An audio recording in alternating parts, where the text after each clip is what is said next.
All right, without any further ado, let's continue progressing. So we've got our wETH app. I almost have not gotten tired of saying wETH. And we have our buttons, and they do things.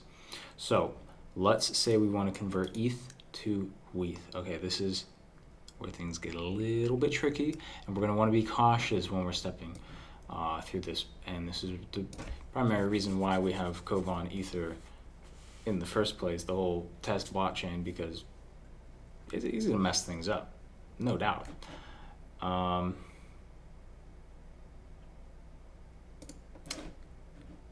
we're gonna have 3 grids. With this first one can be 2, and then there's 16 total across, so we've got 14, and the width of the other 2 can be 7 each. And why am I doing this? To make things look a little bit nicer. One side's gonna have this, and the other side's gonna have just that.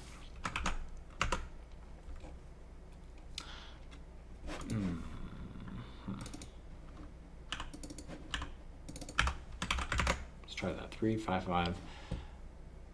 Just 3 additional, but that should be fine.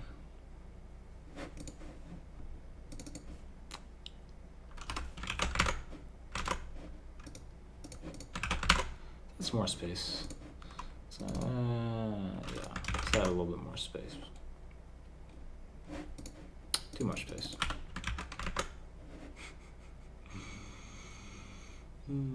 Okay.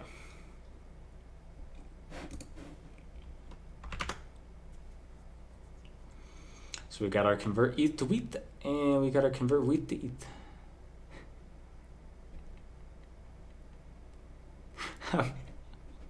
I'm really cracking myself up with this. Okay. So let's say we want to convert ETH to wETH. Let's say we want to convert 5 Ethereum to wrapped Ethereum, right? Okay, well, just clicking the button's not doing that, so I guess we're gonna have to step up our game a little bit.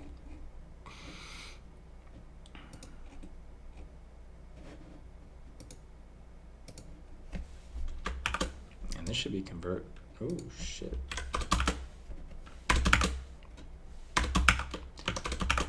Caps lock was on. Okay, so let's go ahead and build on what we have already.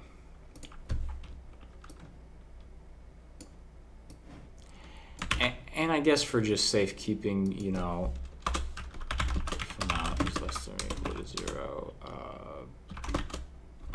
throw.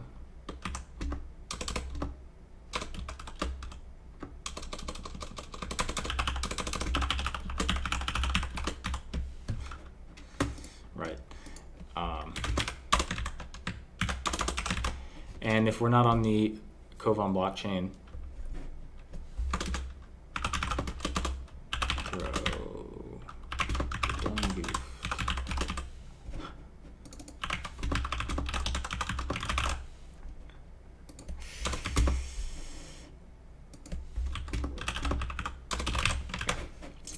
get rid of this function here. Now, there's a couple interesting things that change. So we are still accessing the wrapped Ethereum contract at the Kovan address, but we're not calling balance of. We're actually depositing. We're calling the deposit function. So what we go do is we say deposit. And in order to get a little bit more information, there's no inputs. There are no outputs. And it is payable.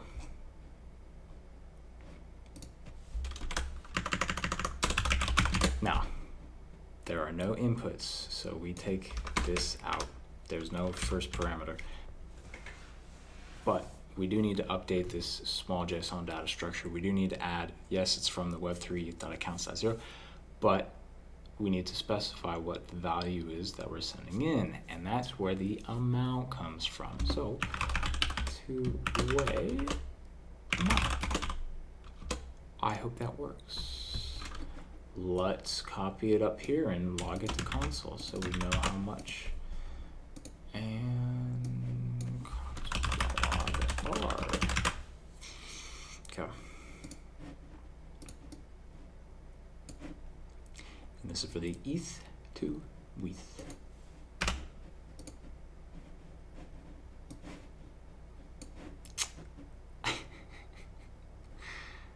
Can I do a smaller number?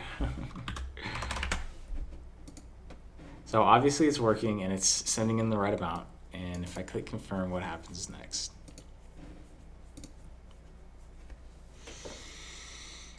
Oh, I'm gonna lose all of my ether. I'm gonna lose all of my ether. So we have an interesting thing here. We put in 0.001 and we got 10. That means we have we're off by a magnitude of 10,000. So what we do is when we are continuously updating the balance of our wETher, we offset that by dividing it by 10,000. Is this a standard practice for arithmetic of this sort? Yeah, it is actually.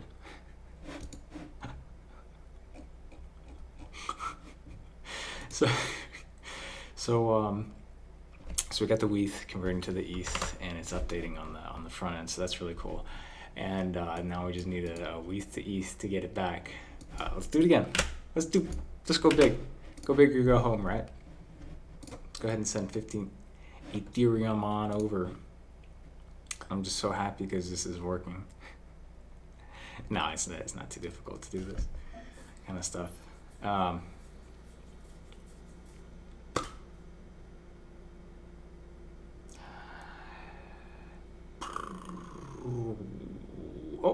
and it's gone. And it's gone. Where'd it go? It says I interacted with it for 15 Ethereum and it confirmed, but why, okay, we're just taking this time. So we've got 15 Ethereum in the wrapped Ethereum contract, and we still have a big old 283 still in our Kovan. So we're at a point now where we're gonna want our wETher back.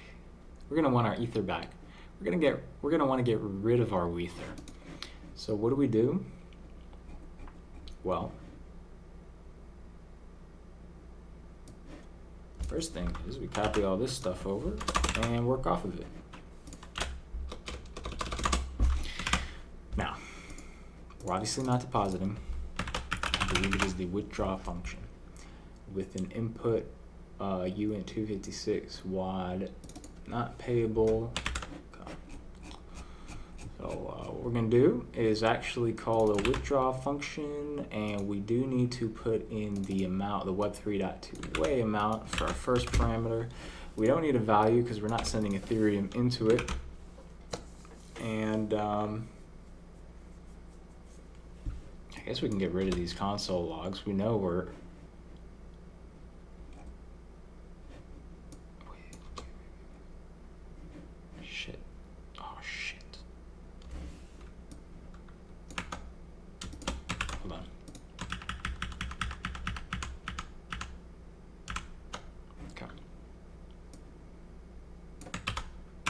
okay, we're good. I actually accidentally changed the convert ETH function. I wanted to change the convert wETH function. Otherwise, we would have been burning our wETH when we converted ETH to wETher, and we would have been doing the reverse of what we wanted, the opposite. All right, give me it all back. Let's see. Will this work? We will find out.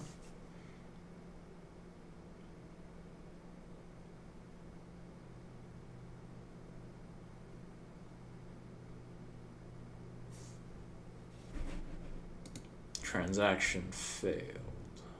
Nope. It confirmed. And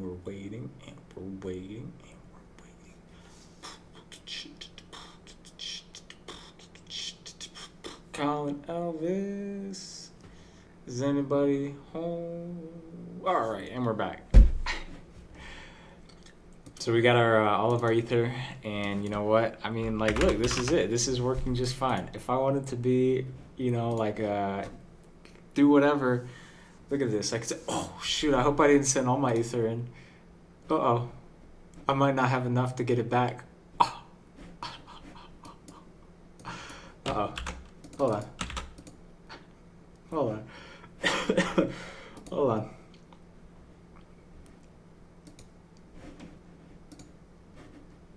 Hold on. I already confirmed that one. Okay. Oh shit. What happened? Let's do it again, just in case. Go. Fuck. Transaction with the same hash is already imported. Did I already call it? Is this it? Uh-oh.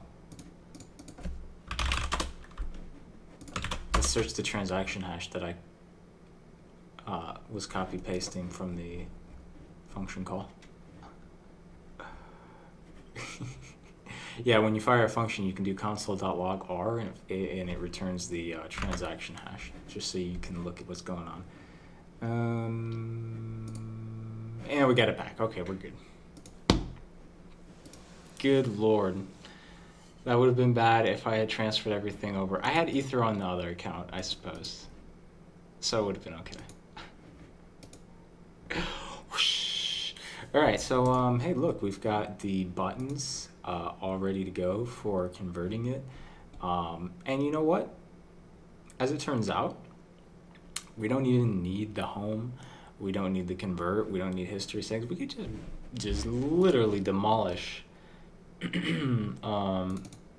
everything on our main layout and just have a divider and just, just 700 pixels, beef this up a little bit, and another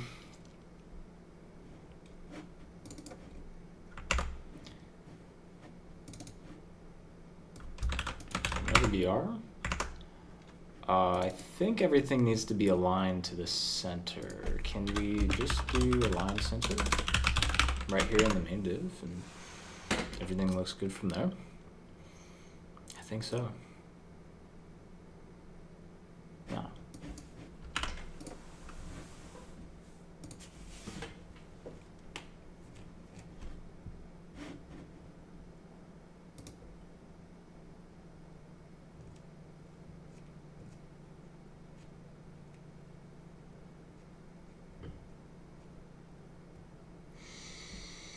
Well, it only took us like 2 hours to do this, but I think we jam-packed a lot of information into this 2-hour series. I would imagine that if you actually are trying to follow along with what I'm doing, you're gonna have to pause and go back a lot. But we really built this fairly quickly, and I feel like we could do more. So what's the next thing to do? What do we do next, huh? I think we just add another divider and say, by John Cornstrom here at the bottom. And I think we call it a day. And I think that's it. So let's go ahead and do that. And we're going to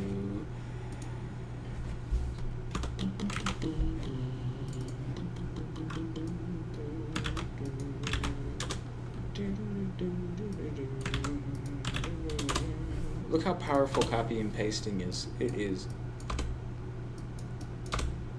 very powerful.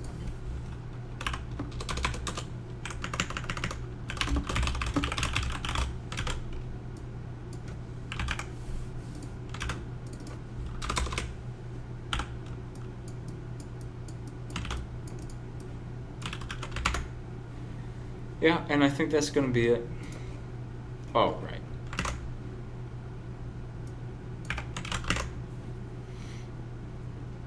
This does not actually need a min height, quite frankly.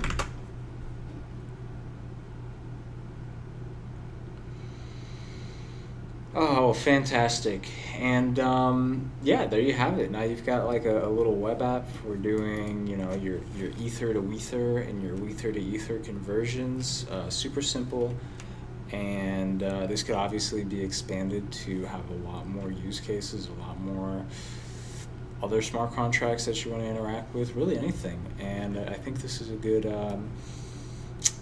point where you can jump out and just do a lot more.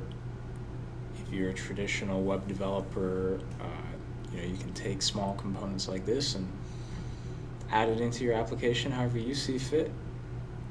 So thank you for watching, and be on the lookout for more like this.